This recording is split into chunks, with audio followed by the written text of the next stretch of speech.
Om Swastiastu. Kali ini saya akan mempresentasikan presentasi mengenai biografi seorang arsitek. Sebelum itu izinkan saya memperkenalkan diri terlebih dahulu. Nama saya Imade Bagus Pasunjaya, NIM 1962 kelas A2. Oke. James Stirling. James Stirling merupakan seorang arsitek asal Britania dengan nama lengkap yaitu Sir James Fraser Stirling. Ia lahir di kota Glasgow, Skotlandia pada tanggal 22 April 1926 dan meninggal dunia di umur 66 tahun di London pada tanggal 25 Juni 1962. James Stirling menjalani pendidikan arsitektur sejak tahun 1945 hingga 1950 di Universitas Liverpool. Ia bekerja di beberapa perusahaan di London sebelum mendirikan perusahaannya sendiri. Stirling bekerja di sejumlah gedung sekolah termasuk Peckham Girls Comprehensive School. Ketika dia dan James Gowan memulai praktik mereka sendiri, Lions Israel Ellis memberi mereka bagian dari proyek perumahan Preston mereka, membantu membangun reputasi mereka untuk desain inovatif. Berikutnya, body of work. Arsitek Inggris James Stirling dinobatkan sebagai pemenang penghargaan arsitektur Pritzker Internasional yang ketiga pada konferensi pers yang diadakan di Museum Seni Modern New York.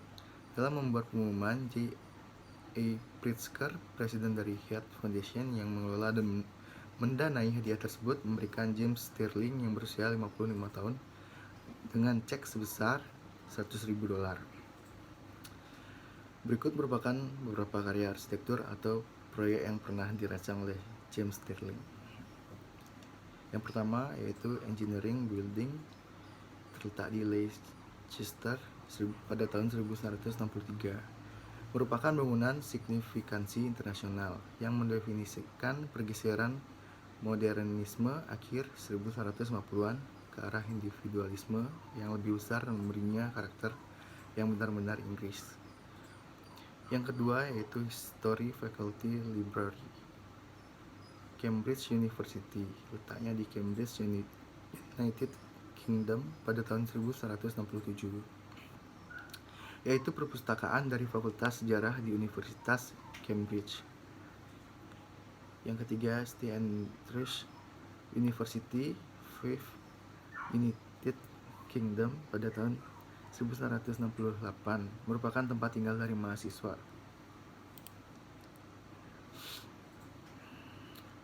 Yang keempat, New State Gallery, Stuttgart, letaknya di Jerman pada tahun 1983, yaitu sebuah galeri yang terletak di Stuttgart, Jerman. Yang kelima, Arthur M. Sackler Museum, Harvard University, Cambridge, terletak di Massachusetts pada tahun 1985, yaitu museum yang terdapat di Harvard University. Yang terakhir yaitu Clohr Gallery, Tate Gallery, London, United Kingdom pada tahun 1987, merupakan sebuah galeri yang terletak di London.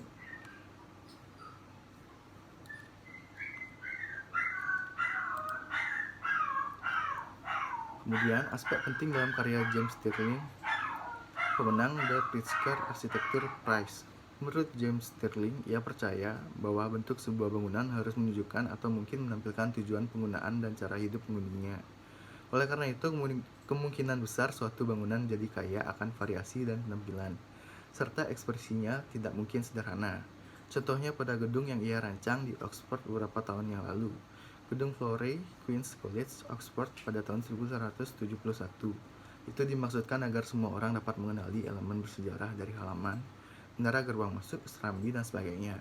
Dengan cara berikut, arsitek James Stirling berharap masyarakat tidak terlepas dari sejarah budaya mereka, masyarakat itu sendiri. James Stirling menerapkan cara khusus di mana unsur-unsur fungsional simbolik berada bersama-sama sehingga membentuk seni dalam arsitektur.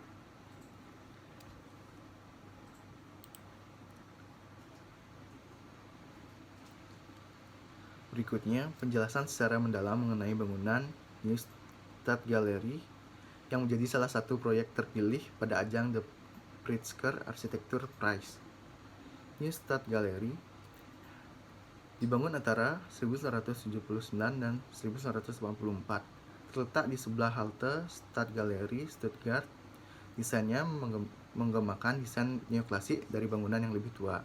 Elemen juga menyinggung desain Stirling sebelumnya yang belum dibangun, serta mengacu pada Museum Altes di Berlin, Museum Guggen di New York, dan Pantheon di Roma. Bangunan itu diklaim sebagai lambang pasca modernisme. Dalam menyatukan unsur-unsur modernis dengan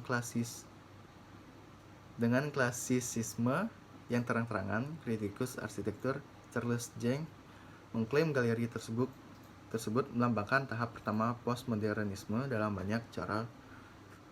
Villa Savoye dan Pavilion Barcelona meringkas modernisme awal. Berikutnya, bangunan ini menggabungkan elemen alami, travertin, dan batu pasir yang hangat dalam bentuk klasik.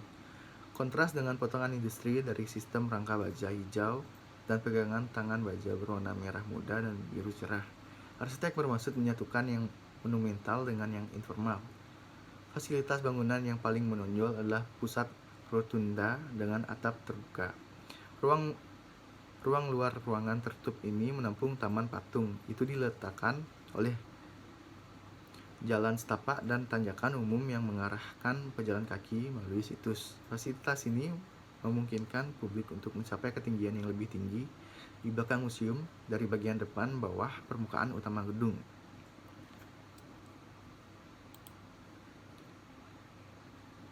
Berikut ini merupakan detail aksonometri dari fasad bangunan Neustadt Gallery. Adapun materi yang terdapat pada detail berikut ini yaitu seperti kaca, batu palimanan, batu template, pipa besi, frame kaca aluminium, dan dinding lapis cat serta beton. Bisa dilihat pada gambar berikut ini.